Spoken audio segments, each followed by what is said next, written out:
नमस्कार सगळ्यांना.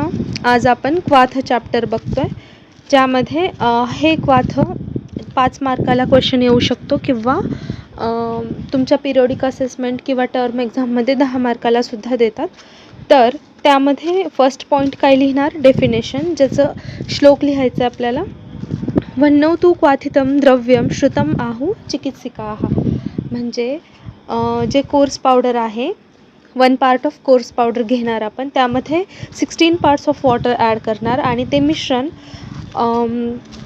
उकळणार कधीपर्यंत, जोपर्यंत ते जे मिश्रण आहे ते 1/8 पार्टपर्यंत रिड्यूस होत नाही तोपर्यंत आपण त्याला उकळणार. आता हे उकळून स्वतःहून थंड झालं, म्हणजे त्याला फ्रीजरमध्ये ठेवायचं नाही, स्वतःहून थंड झालं थोड्या काळानंतर की नंतर त्याला गाळायचं आणि मग क्वाथ तयार होतं. तर त्याचे सिनोनिम्स काय आहेत? श्रुत, कषाय, निर्यूह. Method of preparation: boiling of 1 पल कोर्सली पावडर्ड द्रव्य with 16 parts of water. 1 part द्रव्य आणि 16 पार्ट वॉटर घ्यायचे in earthen vessel. Earthen vessel किंवा केमिकली जे वेसल रिॲक्ट करत नाही ते. आत्ताच्या काळामध्ये आपण विचार केला तर स्टील. माइल्ड फायर, खूप जास्त मंद आच ठेवायची नाही किंवा खूप मोठी आच ठेवायची नाही. Mild fire. Reduced to 1/8 part. आणि नंतर last step filtered. Types 2 types आहेत, 3 टाईप्स आहेत. त्यामध्ये फर्स्ट टाईप काय आहे? क्वाथचे वर्गीकरण कशामध्ये केलेलं आहे?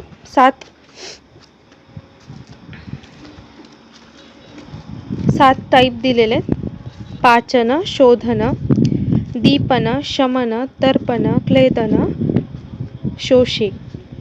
पाचन आणि शोधन जे आहे त्यामध्ये जे आपण 16 पार्ट ऑफ वॉटर आणि 1 पार्ट ऑफ द्रव्याला उकळवणार आहोत ते रिड्यूस कुठपर्यंत करायचे? 1/4 पार्टपर्यंत.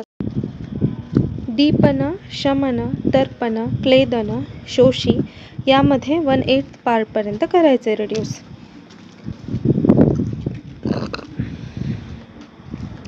सेकंड टाईप: मृदू द्रव्य, कठीण द्रव्य, मध्यम द्रव्य, अत्यंत कठीण द्रव्य. मृदू द्रव्यामध्ये 4 पार्ट वॉटरचा वापर करावा. कठीण द्रव्यामध्ये 8 पार्ट वॉटर. मध्यम द्रव्यामध्ये पण 8 पार्ट आणि अत्यंत कठीण द्रव्यामध्ये 16 पार्ट, म्हणजे 4, 8, 8, 16. द्रव्य थर्ड क्लासिफिकेशन द्रव्य क्वांटिटी आणि वॉटर प्रपोर्शन यावरच आहे.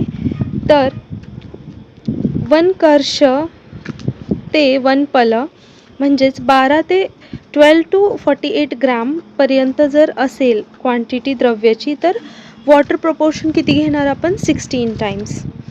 सेकंड, 1 पल टू 1 कुडव म्हणजेच 48 to 192 ग्रॅम पर्यंत द्रव्याची क्वांटिटी असेल तर वॉटर प्रपोर्शन आपण 8 टाइम्स घेणार. 1 प्रस्थ टू 1 खारी 68 ग्रॅम्स टू 196 kg पर्यंत जेव्हा क्वांटिटी असेल द्रव्याची तेव्हा आपण वॉटर प्रपोर्शन किती घेणार? 4 टाइम्स. नेक्स्ट पॉईंट, सिद्धी लक्षणं. Same qualities as drugs used. कोणते कोणते सेम क्वालिटीज असायला पाहिजे? आपण क्वाथ बनवल्यानंतर जो आपण ड्रग यूज केला आहे क्वाथ बनवण्यासाठी त्याचे आणि जे क्वाथ बनलेले त्याचे क्वालिटीज सेम पाहिजेत. तर ते कोणते क्वालिटीज आहेत? वर्ण, रस, गंध. It should be devoid of qualities like. कोणते क्वालिटीज नसले पाहिजे क्वाथमध्ये? घन, पिच्छील, कुणाप, विसर्गंध. Principle involved. The principle involved in Quath Kalpana is to extract the active and water-soluble constituents of drugs using boiling and water as a solvent. Water-soluble contents जे आहेत द्रव्याचे ते वॉटरमध्ये आपण एक्स्ट्रॅक्ट करून घेतोय बॉइलिंग प्रोसिजरने आणि त्यामध्ये सॉल्वंट काय वापरलेले? Water. It ensures extraction of medicinal properties from the coarse powdered drugs. Coarse powder ड्रग्समधून मेडिसिनल प्रॉपर्टीज आपण वॉटरमध्ये एक्स्ट्रॅक्ट करून घेतो आहे. की प्रिन्सिपल्स कोणकोणते आहेत? संयोग, कॉम्बिनेशन, संयोग काल, टाईम, अग्नी, हीट. डोस 2 पल 96 ml. मध्यम मात्रामध्ये डोस द्यायचा झाला तर 1 पल. प्रक्षेपक द्रव्य वातज रोग 1/4 पार्ट. प्रक्षेपक द्रव्य कोणकोणते आहेत? सीता आणि मधु, ज्यामध्ये त्यांची क्वांटिटी वातज, पित्तज आणि कफज रोगांनुसार काय आहे ते बघा. वातज रोग सीता 1/4 पार्ट, पित्तज रोग 1/8 पार्ट, कफज रोग 1/16 पार्ट.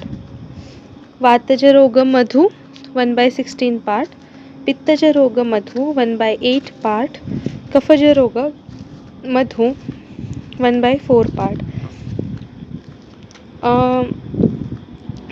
सीताचं जे क्वांटिटी आहे तेच उलटं करून मधुचं क्वांटिटी आहे.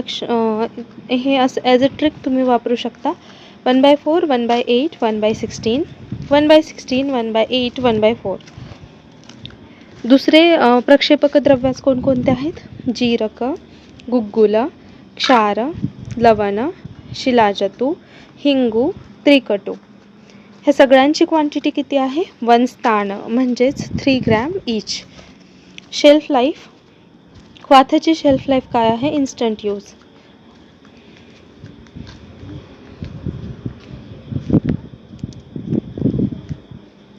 टाईम ऑफ ॲडमिनिस्ट्रेशन, क्वाथ कधी दिलं पाहिजे? 1 hour बिफोर फूड. जेवणाच्या 1 तास आधी क्वाथ दिलं गेलं पाहिजे. जनरल यूज ऑफ क्वाथ, क्वाथचे जनरल यूजेस काय काय आहेत? मध्यम अँड अग्निबल पर्सन, मध्यम अँड अल्प अग्निबल पर्सन, प्रक्षालन, व्रण, योनी. सेकंडरी प्रिपरेशन्समध्ये यूज केलं जातं. बस्ती कल्पनामध्ये यूज केलं जातं.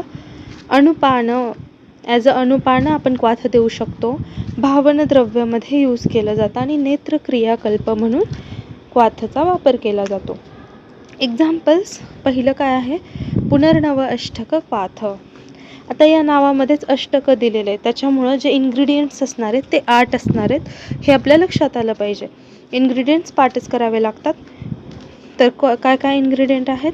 पुनर्नव, उभय, निंब, दारवी, तिक्त, पटोल, गुडुची, नागर.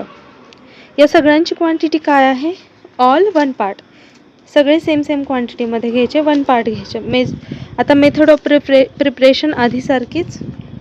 1 part of द्रव्य plus 16 parts of water boiled to reduce it to the 1/8 part.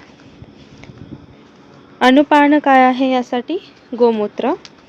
Indications, हे पुनर्नव अष्टक क्वाथ कशामध्ये आपण देऊ शकतो? कोणकोणत्या रोगांमध्ये? पांडुरोग, कास, उदर, श्वास, शूल, सर्वांगशोथ. यामध्ये सगळ्यात जास्त इम्पॉर्टंट आहे सर्वांगशोथ.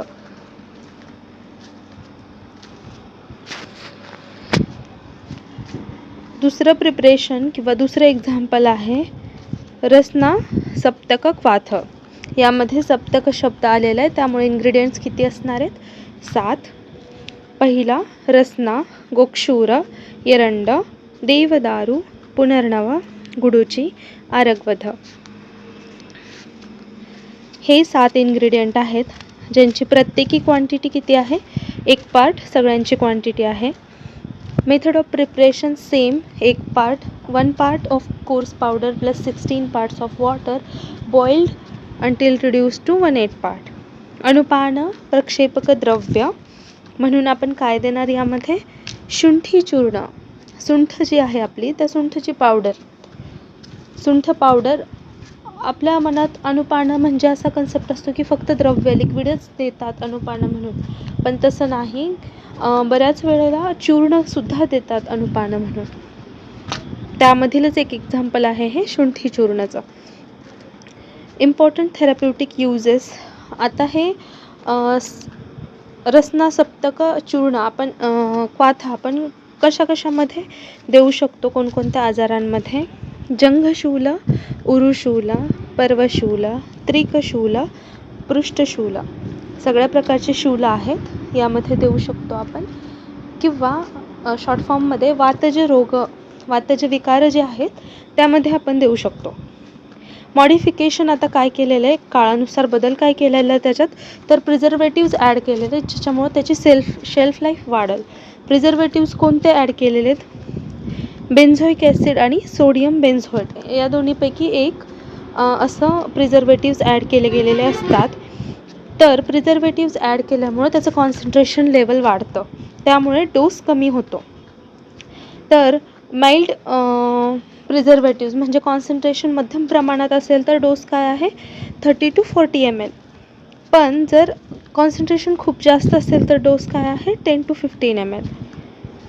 याच्यामध्ये आपण असा फॉर्म्युला बनवू शकतो की concentration of drug is inversely proportional to dose of the drug.